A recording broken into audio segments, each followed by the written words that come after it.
The first time the door appeared, it was painted on plaster and pretending to be stone.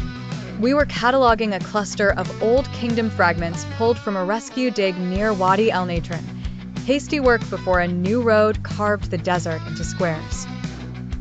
Layla and I were on the late shift in the conservation lab, piecing together broken hieroglyphs with magnets and patience. A false door took shape under our lamps. Lintel, jams, offering table, carved to trick a spirit back into eating and drinking forever. The formulas were standard, the red ochre still stubborn in its grooves. Only the name was gone. Someone in antiquity had chiseled the cartouche to a smooth oval. No hieroglyphs, no phonetics, no run.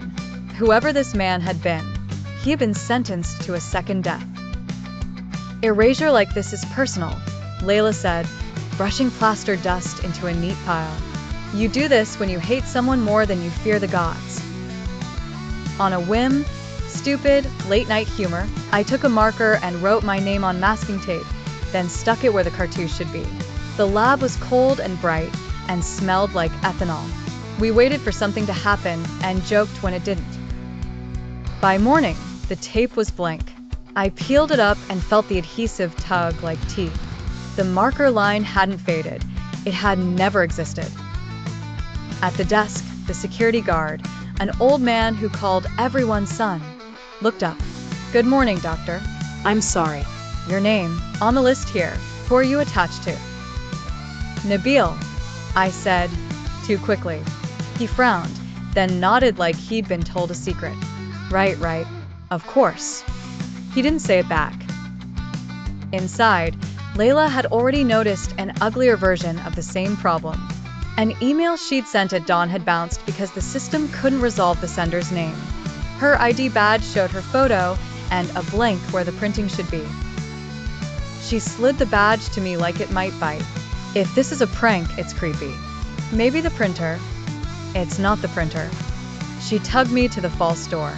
Look. The plaster surface where my tape had been was damp with ghost glue. In the smooth oval of the cartouche, the faintest scar of a single reed leaf glistened. One stroke, one hieroglyph, like a fish just under black water. Don't touch, Layla said, although my hand was already up. We called AMR our field director because when too many small things tilt at once, you want someone older to steady the table. He listened, said very little, and arrived before noon with 2 more staff and a roll of new tape.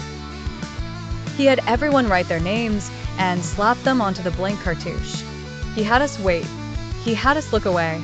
He had us leave the room for coffee. When we came back, the tapes were all blank. Static discharge? One of the conservators offered, embarrassed by the sound of it. AMR stared at the oval. We're going to stop handling this piece. Photograph everything, then seal it. This is not a factory accident. That night, I dreamed I stood before the same false door, but it wasn't plaster. It was limestone, heavy and cold, and the oval of the cartouche had depth enough to swallow a thumb. The air smelled like dried lotus,